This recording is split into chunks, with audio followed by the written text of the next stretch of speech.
A few moments later.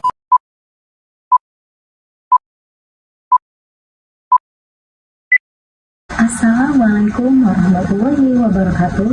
Perkenalkan, nama saya Hansa. Bulan ini 6120123047 semester 4 Prodi Manajemen Universitas Primagaraha. Video ini saya buat untuk memenuhi salah satu tugas ulangan akhir semester di mata kuliah Perilaku Keorganisasian. Hari ini saya akan mengulas materi dengan tema perilaku individu dalam organisasi. Topik ini menurut saya sangat menarik dan juga penting karena dalam setiap organisasi, baik itu di kampus, organisasi mahasiswa maupun di tempat kerja, kita akan bertemu dengan orang-orang yang punya latar belakang dan juga kepribadian yang berbeda-beda. Kalau kita bisa memahami bagaimana cara seseorang berpikir, bekerja, dan juga berinteraksi, maka kerja tim bisa berjalan lebih efektif dan juga harmonis. Makanya, yuk kita bahas sama-sama. Apa sih perilaku individu dalam organisasi itu? Jadi, perilaku individu dalam organisasi adalah bagaimana cara seseorang itu bertindak, berpikir, dan merasa saat berada di dalam lingkungan organisasi. Ada 4 macam aspek utama yang mempengaruhi perilaku ini. Yang pertama, itu ada kepribadian. Kepribadian itu ibaratnya warna dasar dari diri kita. Ada teori yang menyebutkan 5 teori dimensi kepribadian yang dikenal dengan istilah Big Five Personality. Yang pertama ada ekstroversi, yaitu ramah dan juga terbuka.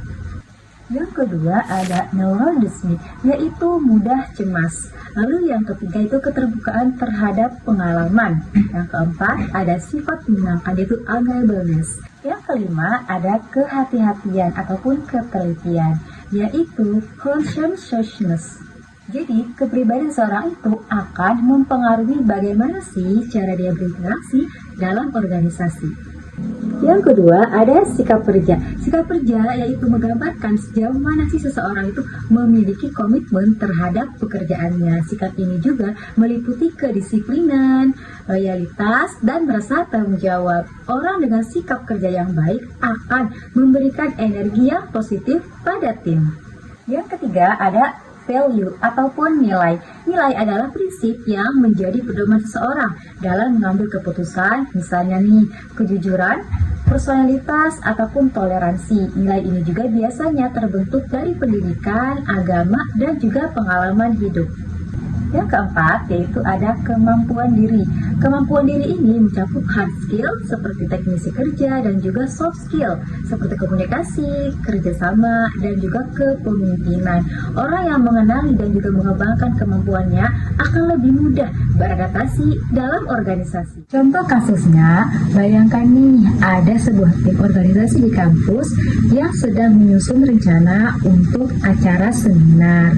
Nah, pasti di dalamnya itu ada anggota yang beragam, ada juga yang suka tampil dan juga idenya itu sangat banyak.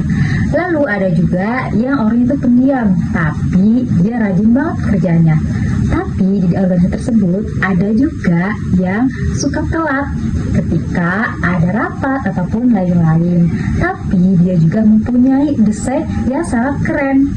Di situ juga ada nih orang yang sangat perfeksionis. Jadi semuanya itu harus sesuai dengan rencana.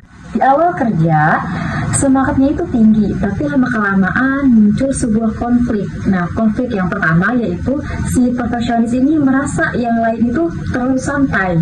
Lalu konflik yang kedua itu si pendiam itu merasa idenya itu tidak pernah didengar oleh anggota lainnya. Nah, konflik yang ketiga yaitu si kreatif ini mulai malas nih karena terus-terusan dikritik oleh anggota lain. Nah, teman-teman, kita bisa lihat nih dari kasus tadi bahwa perbedaan kepribadian itu bisa menjadi kekuatan atau malah menjadi hambatan. Kalau nih si perfeksionis itu bisa belajar mengelola ekspektasi dan juga si kreatif bisa terbuka nih pada ide dan juga kritik teman-temannya, hasil kerja mereka akan bisa menjadi luar biasa. Lalu, sikap kerja si pendiam ini yang rajin kita harus patut dihargai, meskipun dia kurang banget nih dalam segi komunikasi. Nilai kerjasama juga harus dibangun agar tidak ada yang merasa ditinggalkan.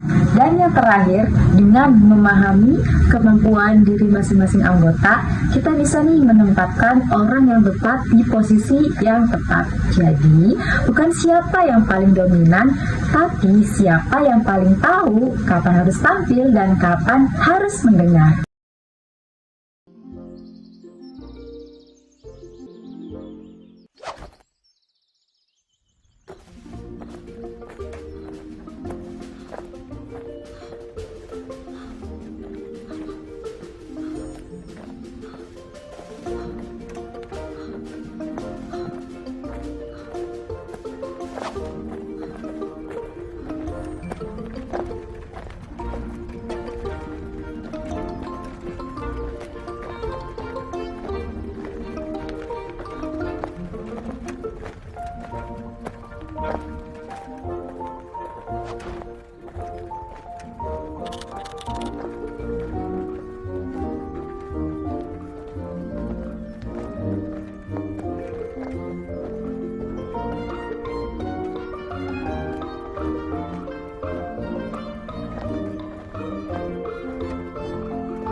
Materi ini saya rangkum dari berbagai sumber.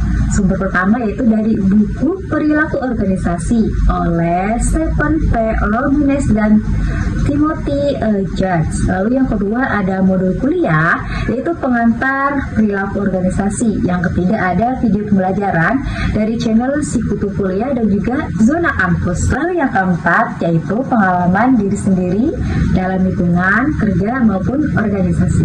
Jadi kesimpulannya, untuk membangun organisasi yang efektif, kita nggak cuma butuh orang pintar, tapi juga kita butuh orang yang paham caranya berinteraksi dan juga bekerja sama. Dengan memahami 4 aspek penting tadi, yaitu ada kepribadian, sikap, kerja, lalu nilai pribadi, lalu ada kemampuan diri sendiri. Kita bisa menciptakan tim yang saling melengkapi, bukan saling menghakimi. Untuk pesannya, kalau kita ingin dihargai dalam organisasi, maka kita juga harus memahami orang lain. Oke guys, terima kasih atas perhatiannya. Semoga materi ini bisa bermanfaat dan bisa diterapkan baik di kelas, organisasi, maupun nanti suatu saat kita nanti bekerja. Wassalamualaikum warahmatullahi wabarakatuh.